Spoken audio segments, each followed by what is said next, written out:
Après que nous avons vu quelques halachot et conseils concernant le respect que l'homme doit à son épouse, et encore une fois, je veux bien montrer que le respect dans le couple, ce n'est pas que une théorie. Le respect, ce n'est pas également uniquement une notion de sensibilité, que je dirais morale. Tout ça, c'est vrai, c'est important. J'ai surtout parlé de la partie du respect qu'on doit mettre en pratique. Le respect, c'est quelque chose de concret, de réel. Ce n'est pas que des mots ou des belles idées.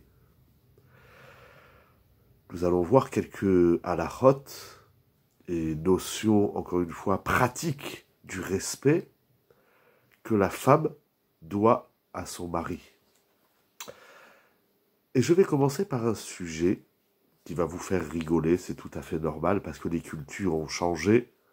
Mais pour bien comprendre quel est l'esprit de la Torah, qu'est-ce que le respect dans le couple veut dire?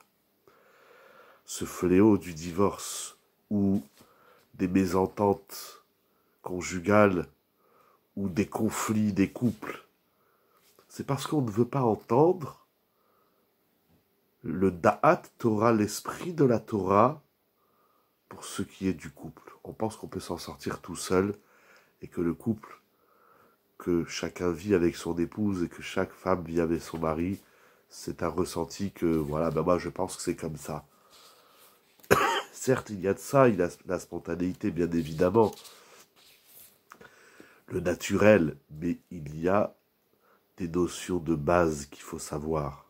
Alors ce n'est pas un chiour de halakha, donc ce que je vais dire, je ne dis pas qu'il faut le dire, qu'il faut le faire ici de façon concrète, mais c'est pour bien comprendre jusqu'où va la notion du respect de l'autre, et en particulier dans le couple. Rabbeinu David Kimri, le Radak, dans Bereshit, chapitre 17, verset 15, dit que la femme, l'épouse, n'a pas le droit d'appeler son mari par son prénom. C'est pour ça que Sarah a dit à propos d'Abraham, Vadoni Zaken, lorsqu'elle parle à Abraham, elle dit « Mon maître se fait âgé ». Elle lui dit pas « Abraham est âgé ». C'est écrit dans le Maharil, dans les Likutei Maharil également, que la femme doit vouvoyer son mari. Comme ça, c'est écrit également dans les Tshuvot de Rabbi Haïm Falaji. Et également dans le Yafé Lalev.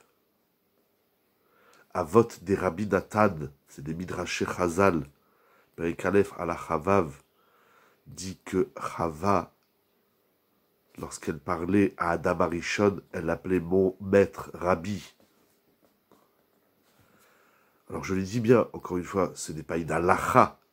Il y a une tchouva dans les Shut Betzel HaChochma, que c'est complètement permis qu'une femme appelle son mari par son prénom. On voit bien aujourd'hui, même chez les Gdolim, dit-il, chez les grands maîtres, que la rabbinite, quand elle parle à son mari, elle l'appelle par son prénom. Quoique, moi j'ai vu des rabbiniotes qui, lorsqu'elles parlaient à leur mari au Rav, elles disaient le Rav, elle l'appelait pas par son prénom. J'étais à la Yeshiva, la rabbinite, elle appelait le Rav, elle l'appelait pas par son prénom. Elle lui parlait, elle lui disait le Rav. Presque à la troisième personne. Je sais, c'est complètement rigolo de dire ça aujourd'hui parce que c'est pas la culture, c'est pas la société dans laquelle on est, c'est pas des choses comme ça qu'il faut dire, je le sais.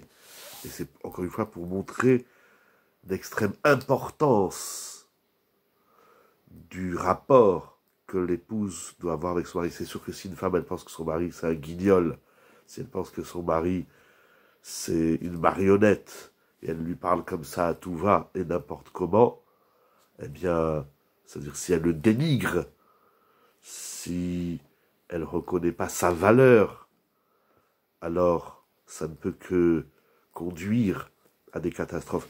Et vous avez vu que dans mes vidéos sur le respect du couple, j'ai commencé par le respect que l'homme doit vis-à-vis de sa femme.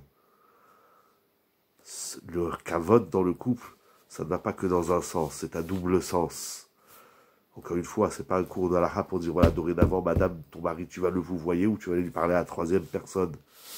Mais si les poskim, si les rishonim, Rabbi David Kimchi, c'est un rishon, il y a presque 1000 ans, si c'est écrit dans les Sfarim, qu'il y a une notion comme telle, c'est voilà comment une femme, même si aujourd'hui elle ne va pas vous voyer ou parler à soi à la troisième personne, mais au moins dans le parler sur le kavod, c'est une façon comment on parle à l'autre, comment on parle à son mari, parce que c'est mon mari, alors il s'est permis de la familiarité et de se parler n'importe comment. Une façon respectueuse de se parler. Voilà, c'est l'idée, excusez-moi le terme rigolote que je voulais partager avec vous, mais ô combien fondamentale pour créer un univers de respect dans le couple.